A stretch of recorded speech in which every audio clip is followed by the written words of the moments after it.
Sementara itu, pemirsa, fenomena LGBT di Sumatera Selatan yang disebut mencapai hampir 20.000 orang menjadi perhatian di tengah meningkatnya kasus HIV/AIDS. Pengamat sosial Sumatera Selatan menilai masyarakat perlu memahami persoalan ini secara tepat agar upaya pencegahan dan edukasi dapat berjalan efektif. Pengamat sosial sekaligus dosen Universitas Sriwijaya, Gina Reftantia, mengatakan fenomena LGBT perlu dipahami sebagai bagian dari perubahan sosial yang dipengaruhi globalisasi, media digital, dan dinamika relasi sosial.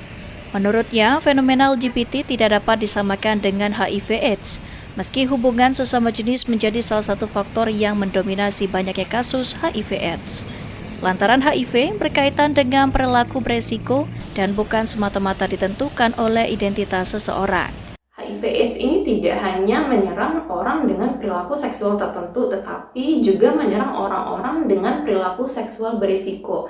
Nah, saya menganggap bahwasanya hal ini perlu dilakukan kajian yang lebih mendalam lintas.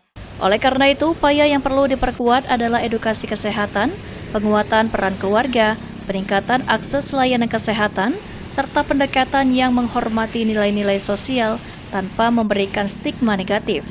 Langkah tersebut dinilai penting untuk menekan penyebaran HIV/AIDS sekaligus menjaga kohesi sosial di tengah masyarakat.